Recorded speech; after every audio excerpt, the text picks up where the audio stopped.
안녕하십니까. 합법적인 방법으로 합리적인 절세를 도와드리는 CEO의 서진우입니다. 오늘은 사내근로복지기금 지금이 마지막이라는 주제로 방송 시작하도록 하겠습니다. 오늘 방송 끝까지 시청하시면 사내근로복지기금 지금밖에 시간이 없구나 라고 정확히 아실 수가 있으실 겁니다. 그럼 오늘 방송 시작하겠습니다. 자, 사내근로복지기금 목차입니다. 사내근로복지기금이란 왜 지금이 올해 마지막인가요? 사내근로복지기금의 기업에 미치는 영향, 사내근로복지기금의 법적 근거, 기업과 직원의 절세 지킴이, 직원들에게 복지기금이란 복지기금 문제 없을까요? 사내근로복지기금의 사용처, 사내근로복지기금의 부과 효과에 대해서 방송하겠습니다. 자, 사내근로복지기금이란 사업주가 기업이익의 일부를 출연하여 회사와는 별개인 사내근로복지기금 법인을 설립하고 그 기금을 관리, 운영하여 근로자의 생활 안정과 복지 증진을 위한 복지사업을 시행하는 제도. 사내근로복지기금은 비영리 법인입니다. 그래서 법인에서 혹은 개인사업자분들께서 따로 근로자의 복지를 위해서 비영리 법인을 설립하는 것을 이야기합니다. 왜 지금이 올해 마지막인가요? 이게 오늘 방송의 핵심이죠. 법인의 비용 처리는 당해년도 출연금에 대하여 100% 인정을 해줍니다. 이게 2021년에 법이 변경이 되었고요. 그리고 사내근로복지기금을 설립하기 위해서 여러 절차가 동반이 됩니다. 그리고 사내근로복지기금을 설립을 막 하다가 중간에 임대인과의 문제가 있어서 임대 주소지에 대한 부분이 잘못됐다. 그러면 처음부터 다시 해야 됩니다. 본점 이전부터 다시 등기소에 들어가고 그 다음에 또 임대차 계약서 써야 되고 그 다음에 세무서에 가서 고유번호를 받아야 됩니다. 그래서 이게 처음부터 다시 해야 됩니다. 그런데 왜 마지막이냐? 사내근로복지기금 설립을 많이 해본 결과 설립 기간이 평균적으로 1달 반에서 2달 정도가 걸리더라고요. 그럼 9월에 내가 사내근로복지기금을 우리 회사에서 운영을 해야겠다. 그래서 결정을 하게 되면 10월에 설립 시작을 하겠죠. 그래서 12월에 설립이 완료가 되면 당연히 출연금을 출연해서 100% 비용 처리를 받음으로써 개인 사업자 분들 같은 경우에는 소득세를 절감을 하고 그리고 법인 사업자 같은 경우에는 법인세를 절감을 하죠. 그런데 이게 9월에 결정을 해서 10월에 시작을 했는데 조금 늦게 시작했다. 그래서 12월 이내에 설립 완료를 못하게 됐다 라고 하면은 올해 출연을 할 수가 없으므로 법인세 절감을 못 받는다. 그리고 개인사업자 소득세 절세를 못 받는다 라는 얘기입니다. 물론 설립을 시작하면서 출연금을 2억, 3억 이렇게 출연을 할 수도 있어요. 그런데 처음에 설립할 때는 출연금을 이렇게 많이 안 합니다. 왜냐? 취등록세가 나옵니다. 그래서 처음에는 보통 설립을 500만원 또는 1000만원으로 설립을 하게 됩니다. 그런데 이 부분조차도 12월 이내에 설립이 완료가 안 된다 라고 하게 되면 올해 비용 처리를 못 받는 거죠. 그래서 지금 사내근로복지기금을 계속 설립을 해야 되나 말아야 되나 이렇게 고민을 하고 계시는 대표님들 같은 경우에는 9월달 내에는 빠르게 결정을 하셔서 10월 초에는 바로 설립을 시작을 하셔야지만 올해 법인세를 절세하실 수가 있다. 올해 법인세를 절세한다라는 거는 또 부가적인 효과가 뭐가 있냐? 주식 가치 인하의 효과가 있다라는 겁니다. 그래서 가업 승계를 앞두고 계시는 분들이나 아니면 내가 투자자한테 주식을 회수하셔야 되는 대표님들이나 아니면 내가 자녀한테 혹은 배우자한테 주식을 증여하려는 계획을 가지고 계시는 대표님들 같은 경우에는 올해 사내근로복지기금을 설립을 하시고 여러 가지 전략을 같이 동반해서 가시면 좋을 것 같습니다. 그런데 지금 9월 달에 결정을 하셔야지만 어느 정도 전략적으로 가져갈 수 있다라는 겁니다. 사내근로복지기금이 기업에 미치는 영향입니다. 그럼 왜 올해 마지막이니까 설립을 할 건데 그건 난 잘 모르겠어 라고 하시는 대표님들이 많으세요. 그래서 사내근로복지기금이 기업에 미친 영향은 근로자 측면이 있고 우리 대표님 기업 측면이 있습니다. 그래서 근로자분들 같은 경우에는 근로소득 외에 추가적으로 복지 비용을 수혜가 가능하다. 그래서 여기서 가장 중요한 게 기금에서 지급하는 금품은 임금이 아니기 때문에 4대 보험 부과 대상이 아니다. 그래서 근로자 측면에서는 4대 보험료를 납부를 하지 않고 조금 더 금품을 받을 수가 있는 것이죠. 그래서 여러 가지 있지만 자녀의 학원비라든가 장학금이라든가 그리고 체육활동비라든가 이런 부분들을 법인에서 혹은 개인사업자 사장님들께 받으면서 이렇게 세금을 안 내면서 혜택을 받을 수 있는 것이고요.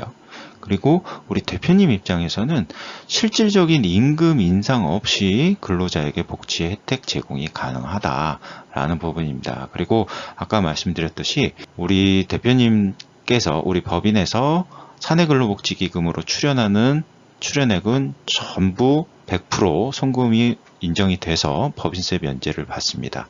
그리고 매년 내가 얼마를 내야 되는 거 아니냐 그런 거 아니고요. 우리 회사 법인의 수익에 따라서 낼 수도 있고 안 낼 수도 있고 많이 낼 수도 있고 적게 낼 수도 있고 이렇게 할 수가 있습니다. 그리고 기금에서 지급하는 금품은 임금이 아니라고 말씀드렸죠. 그렇기 때문에 실질적인 인상이 없이 복지 혜택이 가능하다라는 부분이고 실질적인 인상이 없다라는 것은 우리 대표님 측면에서 우리 법인 측면에서도 4대 보험에 대해서 절감을 받을 수가 있는 거죠. 그래서 근로자 측면에서는 4대 보험의 절세를 받을 수가 있고 종합소득세 절세를 받을 수가 있고 법인 측면에서는 법인세를 절감을 받을 수가 있고 4대 보험에 대해서도 절감을 받을 수가 있다라는 겁니다. 그래서 이 측면을 잘 활용하셔서 근로자 그리고 우리 대표님 기업에서도 절세를 잘 받으실 수 있게 만드는 겁니다. 사내근로복지기금의 법적 근거입니다. 법적 근거는 뭐냐? 손비 인정을 해준다라는 법인세법 시행령 제19조입니다. 그래서 사내근로복지기금 그리고 공동근로복지기금 여기에 출연하는 모든 금액은 다 손비로 인정을 한다라는 내용입니다. 그리고 법인뿐만 아니고 개인사업자 대표님들 같은 경우에도 소득세법 시행령 제55조 사업소득의 필요 경비의 계산이라고 해서 사내근로복지기금에 출연하는 출연금은 전부 비용으로 인정한다. 필요경비로 인정을 하기 때문에 종합소득세 신고하실 때 많이 절세를 하실 수가 있죠. 그래서 대부분의 개인사업자 대표님들 같은 경우에는 조금 큰 규모로 하시는 개인사업자분들도 많이 활용을 하시고 특히 병원에서 많이 활용을 하십니다. 그래서 최근에 제가 병원에 공동근로복지기금 설립을 많이 해드리고 있고 법인 같은 경우에도 저는 될 수 있으면 공동근로복지기금을 많이 해드리고 있습니다. 물론 사내근로복지기금과 공동근로복지기금의 장단점은 다 있습니다. 그런데 지금 절세와 여러 가지 복지의 혜택을 위해서는 공동근로복지기금이 조금 더 활용할 수 있는 게 많다라는 거고요. 병원을 운영하시는 원장 선생님들 같은 경우에는 문의 남겨주시면 좀 더 절세할 수 있는 방법을 많이 말씀드리도록 하겠습니다. 기업과 직원의 절세 지킴이 아까 말씀드렸던 출연한 기부금 전액 송금 인정 100% 비용 처리 이게 21년에 법이 개정이 됐습니다. 그리고 사내근로복지기금은 받는 금액 모두 증여세가 비과세입니다. 그래서 주는 사람 입장, 받는 사람 입장에서 둘 다 세금이 없다라는 거고요. 그리고 사내근로복지기금은 현금을 보유할 수도 있고 그리고 배당은 뭐죠? 주식을 보유하고 있으면 배당을 받을 수 있죠. 그래서 배당을 받기 위해서 주식을 소유할 수도 있다. 주식을 여러 가지 활용을 할 수가 있다라는 겁니다. 그래서 제 다른 방송에서 주식에 대해서 많이 다뤄놨으니까 한번 찾아보시면 좋을 것 같습니다. 고유목적 사업 준비금으로 설정을 했을 때는 100% 비용을 인정을 합니다. 그래서 고유목적 사업으로 이제 쓰는데 그게 근로자분들이 받아가는 게 그런 겁니다. 그래서 아까 말씀드렸던 학원비라든가 장학금 여러 가지 것들이 고유 목적 사업에 다 속해 있는 겁니다. 그래서 받는 분들 입장에서 증여세 비과세가 되기 때문에 4대 보험이 절감이 되고 종합소득세가 절감이 된다. 그리고 임금 보장의 기능이 있다, 영속성이 있다라는 거죠. 그래서 근로자 측면에서 복지기금이란 무엇인가 라고 생각을 해봤을 때는 세금 없이 추가 소득이 발생을 하고, 그러므로 회사 신뢰도가 상승을 하기 때문에 근로 의욕이 진작이 된다. 그래서 장기 근속을 유도할 수 있다. 요즘 직원분들 구하기가 굉장히 어렵죠. 그렇기 때문에 이렇게 복지 혜택이 있는 회사들을 또 많이 찾는 그런 근로자분들이 많기 때문에 이 부분도 잘 생각을 하셔야 됩니다. 사내근로복지기금의 문제점, 사내근로복지기금에 문제가 있을까요? 일반적으로 근로자의 복지를 위해서 사용하는 사내근로복지기금은 아무런 문제가 없다라는 겁니다. 그런데 간혹 대표님들이 상담을 많이 하다 보면 대표님들이 그렇게 물어봐요. 나도 혜택을 받고 싶다라고 말씀하시는데, 저는 대표님은 무조건 혜택을 받을 수 없다. 그리고 대표님의 자녀분도 혜택을 받지 마세요. 배우자분도 혜택을 받지 마세요 라고 얘기합니다. 그런데 자녀분이 실제로 회사에서 근무를 하고 있다 그러면 혜택을 받으세요 라고 얘기를 합니다. 그러니까 어떤 거죠?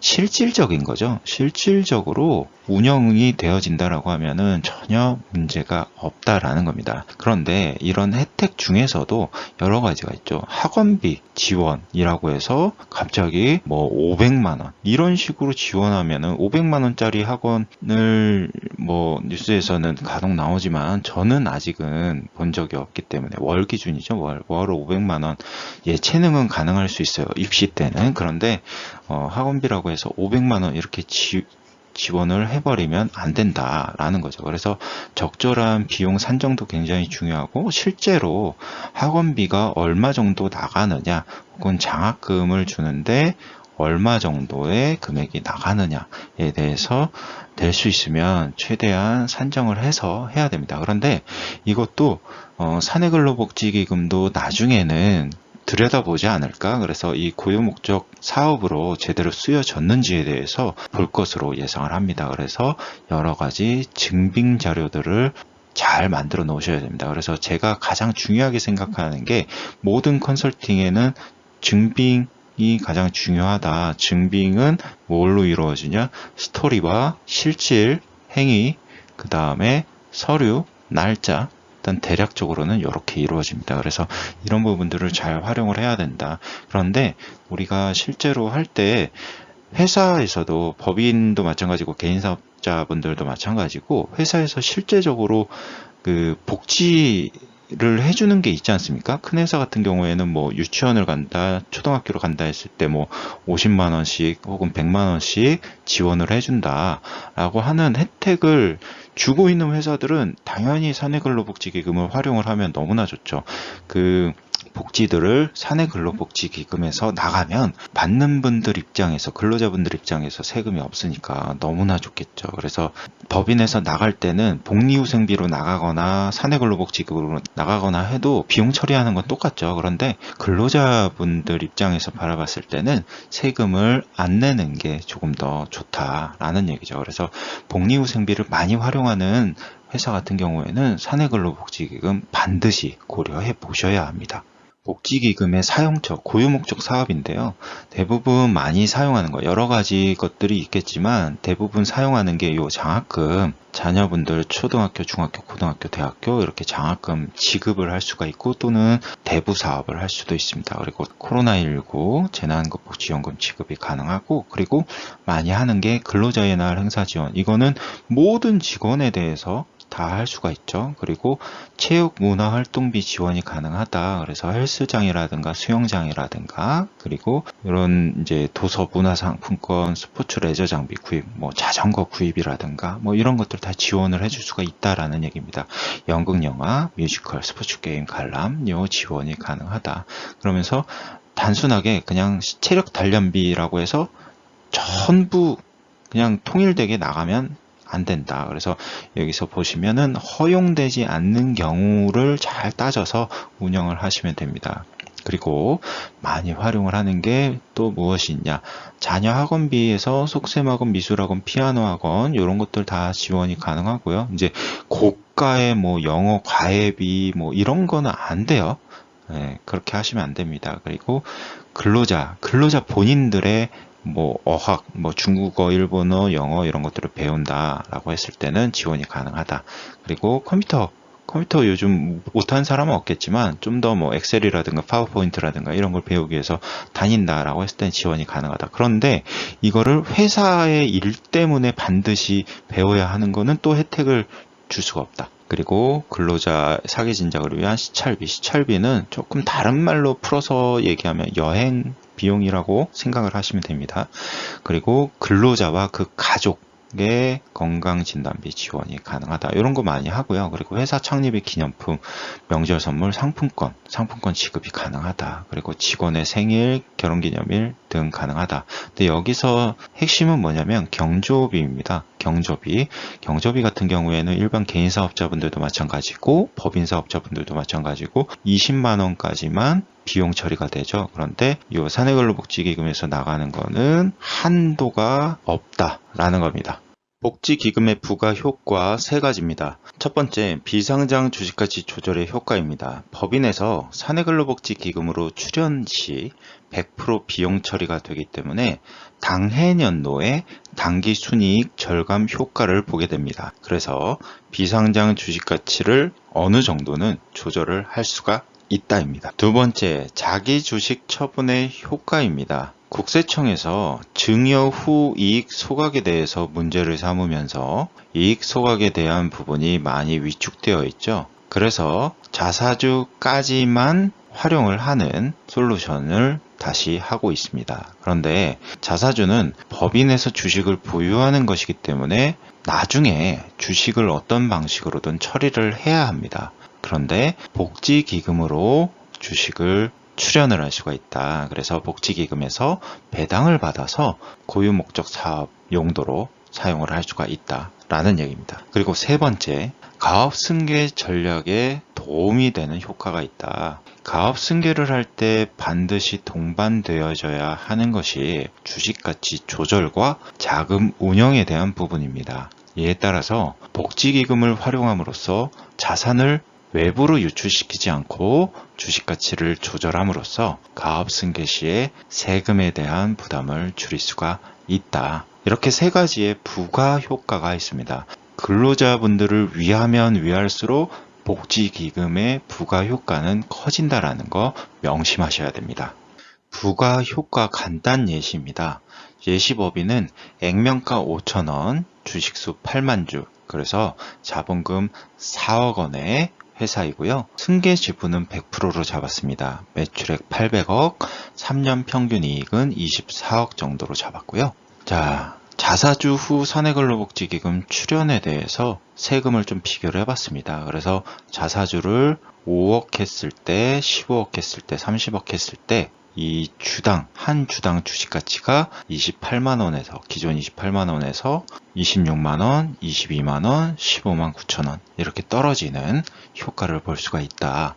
그래서 기업 가치는 220억에서 최대 127억까지, 그래서 약 100억 이상을 줄이는 이런 솔루션도 가능하다. 라는 겁니다. 상증세를 좀 비교를 해보면 기존에 이 기업가치 229억을 다 넘겨준다라고 했을 때 세금이 106억 정도가 나오는데 이렇게 사내근로복지기금을 활용함으로써 세금 자체를 56억으로 줄일 수가 있다라는 겁니다. 이거는 제가 또 세미나 때 했던 내용이기도 한데 방송에서는 자세히 말씀드리기는 조금 어렵고요. 그래서 다음에 세미나가 있을 때 반드시 세미나 참석하셔서 좋은 정보 얻어가시길 바라겠습니다. 자, 시간이 얼마 남지 않았습니다. 왜냐, 아까도 말씀드렸지만 올해 안에 설립이 끝나고 비용 처리를 할 수 있게 만들려면 지금 시작하셔야 됩니다. 대표님들의 절세는 대표님들의 권리입니다. 그래서 사내근로복지기금 설립과 운영 그리고 절세에 대해서 궁금하신 점이 있으시다면 CU앱이 상담 문의, 전화나 오픈 채팅 카톡 남겨주시면 성심성의껏 상담 드리도록 하겠습니다. 자, 오늘 영상이 도움이 되셨다면